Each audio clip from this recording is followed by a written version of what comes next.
What is future studies? What do I do? I see it basically having three parts.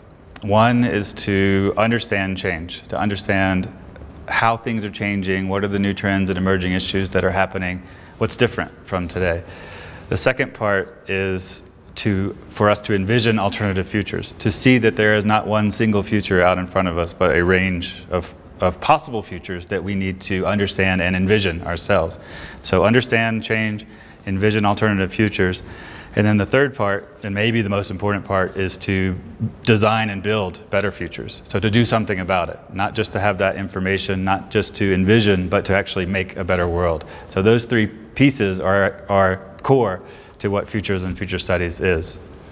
Well, there are many risks. The one risk is that it's done for you, that other groups or other people are colonizing your future. That their future is what yours will be by default because you have not envisioned other futures. It's also a problem because maybe we can't see our way out of the current problems. So we aren't able to deal with certain things because we haven't imagined a wider set of possible futures. So for us to envision the future, it's necessary for us to own it, to have our own empowerment for the future, and then also to see different directions that we might not have seen before. So I think envisioning, understanding, and building alternative futures and better futures is absolutely essential to our society at this point. It's always been essential. It's even more so these days. Yeah, what my colleague Stuart Candy calls the marriage of foresight and design is growing and strengthening.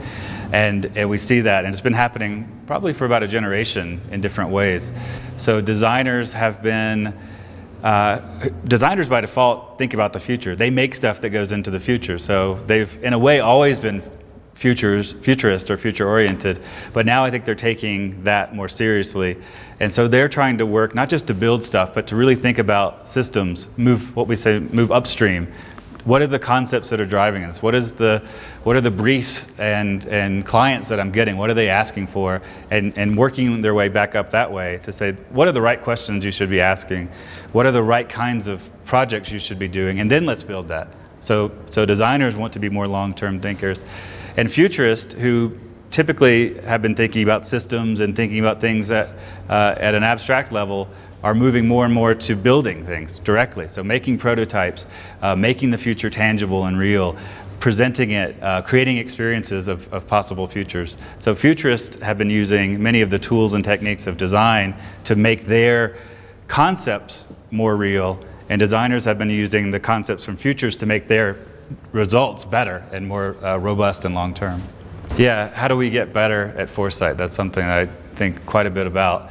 One of the things that's true about humans is that we all think about the future.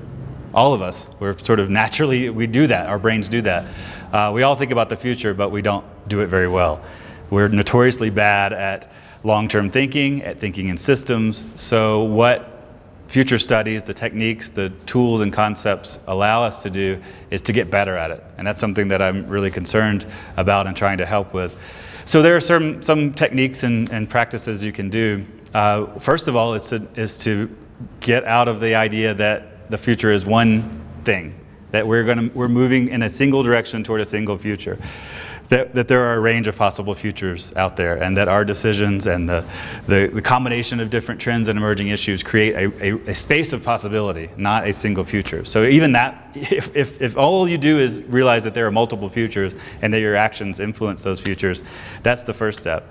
There are things like environmental scanning, which we do, or horizon scanning, which is to pay attention to small indicators of change now, early on, and to tune your mind to see those early stage changes, pick them up, sense them, and then follow them forward, so that we get an early warning system for things that are happening, and looking at things early and earlier so that we can move and get ahead of it instead of reacting all the time.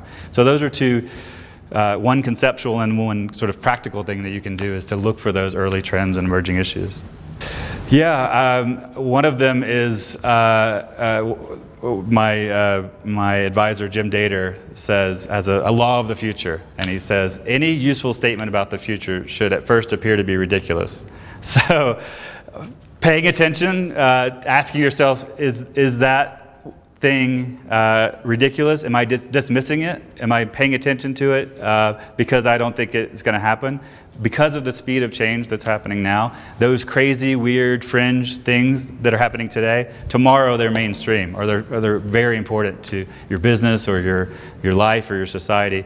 So that's one, to me, very important, is to pay attention to the weird, because those weird things are normal very soon. The other one is to get out of the present. So we often see the future in terms of the things that are around us today, and that's natural. That's what our minds do. But that often makes us miss things that are coming in the future. So if there's bad traffic or bad, weather events or political upheaval, we tend to see the future in terms of the things that are around us. But the future may be totally different than that. So pay attention to those marginal things.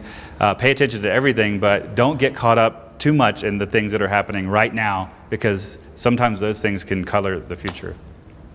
Yeah, so today the talk I'm giving kind of blends a lot of what we're saying here. I studied neuroscience and the neurological capacity to do foresight. So that is going to come in and blend with the concepts of how do we create experiences of the future. So it's really around this concept of bridging between the current experience we have and then the possible future we have. And that future is always abstract. It's always out there. It's always a little bit like a ghost out in front of us.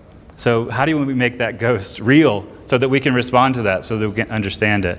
And it's to do that, to be more strategic, to be more informed. It's really to retune our minds to the future, and all in the service of making better futures, so that we can make better decisions, so that we can see opportunities and threats that are ahead of us. But we need to feel the future. We need to have an emotional connection to that space of possibility. It can't just be this thing out there. If we're not connected to it, then I don't think we can act responsibly toward it.